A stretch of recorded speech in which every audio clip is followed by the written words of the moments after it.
ये आकाशवाणी लखनऊ है। अब आप मीना इरफान से इलाकाई खबरें सुनिए। वज़ीर आज़म नरेंद्र मोदी ने आज मुल्क के 18 मकामात पर जन औषधि मरकज़ का वर्चुअल इफ्तिताह किया। इसमें उत्तर प्रदेश के 3 जन औषधि मरकज़ शामिल हैं, जो शुमाल मशरक़ी रेलवे के बादशाह नगर रेलवे स्टेशन के साथ साथ बरेली सिटी स्टेशन पर खोला गया है, जबकि एक मरकज़ शुमाल बस्ती रेलवे के ललितपुर स्टेशन पर कायम किया गया है। अब इन औषधि मराकज़ की तादाद 13,840 हो गई है। इन मराकज़ पर 2,000 से ज़ायद अद्वियात और 300 सर्जिकल आलात किफ़ायती दामों पर सार्फिन को दस्तयाब होंगे। वज़ीर आज़म ने इस मौके पर कहा कि कोई भी नहीं चाहता कि उसकी सेहत ख़राब हो। ख़राब सेहत की कई वजूहात होती हैं: तग़ज़िये की कमी, गंदगी, आलूदा ग़िज़ाई अजनास, ख़राब रहन सहन, जिनकी वजह से सेहत पर ख़राब असर पड़ता है। इसलिए हमने स्वस्थ भारत स्कीम को घर घर पहुँचाया और लोगों को बेदार करने का काम किया, जिससे बीमारियों से लोगों का तहफ़्फ़ुज़ हो सके। वज़ीर आज़म ने कहा कि हमारी आयुष्मान स्कीम के तहत 4 करोड़ से ज़ायद गरीब मरीजों का इलाज हो चुका है और गरीबों को सरकारी अस्पतालों के साथ ही निजी अस्पतालों में भी इलाज की सहूलत मिली है और आयुष्मान स्कीम से गरीब लोगों का 1.25 लाख करोड़ रुपया बचा है। वज़ीर आज़म ने मजीद कहा, साथियों, हमारी सरकार देश में स्वास्थ्य को लेकर होलिस्टिक अप्रोच के साथ काम कर रही है। हमारा पहला कदम, हमारा फोकस बीमारी से बचाव पर है। दूसरा फोकस बीमारी की सही तरीके से जांच पर है। तीसरा फोकस है लोगों को मुफ्त और सस्ता इलाज मिले और सस्ती दवाएं मिले। हमारा चौथा फोकस है छोटे शहरों में भी इलाज की बेहतरीन सुविधाएं पहुंचाना, देश में डॉक्टरों की कमी को दूर करना, और हमारा 5वां फोकस है स्वास्थ्य सेवाओं में टेक्नोलॉजी का विस्तार करना।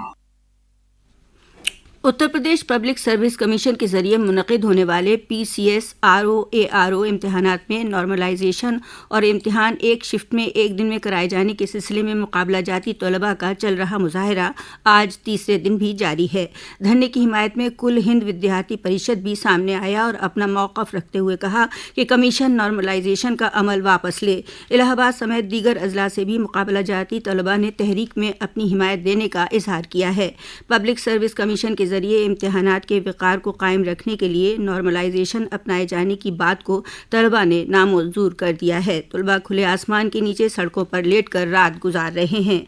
इससे कबल कल तलबा के मुजाहरे की हिमायत में पहुंचे साबिक IPS अफसर अमिताभ ठाकुर पर प्रयागराज में कोचिंग बंद करने की कोशिश करने वाले 9 लोगों के साथ पुलिस ने हिरासत में ले लिया। हालांकि कुछ देर बाद अमिताभ ठाकुर को छोड़ दिया गया।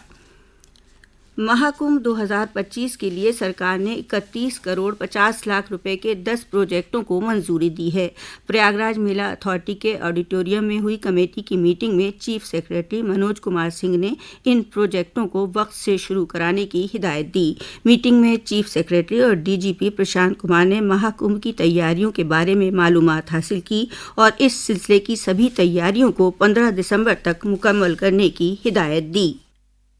राज्य सरकार पिछले 1 साल से महाकुंभ की तैयारी में लगी हुई है और लगभग 6,000 करोड़ से ज्यादा की परियोजनाएं स्वीकृत कर रखी हैं। इस बार लगभग 4,000 हेक्टेयर में मेला क्षेत्र लग रहा है, जो पिछले साल की तुलना में लगभग 25 से 30% अधिक है। फोर्स लगभग 40,000 की पुलिस फोर्स लग रही है।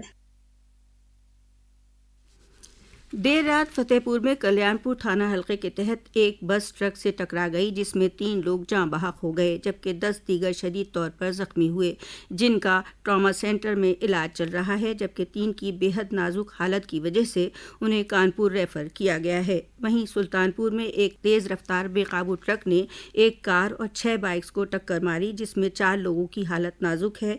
एक पैदल चलने वाले शख्स की ट्रक से कुचलकर हलाकत हो गई। एकाना स्टेडियम में रणजी ट्रॉफी ग्रुप C का एक मुकाबला आज उत्तर प्रदेश और कर्नाटक के दरमियान हो रहा है। उत्तर प्रदेश की टीम ने टॉस जीतकर पहले बल्लेबाजी का फैसला किया। टीम ने लंच तक 7 विकेट पर 56 रन बना लिए थे। इसी के साथ आकाशवाणी लखनऊ से इलाकाई खबरों का बुलेटिन अब खत्म हुआ।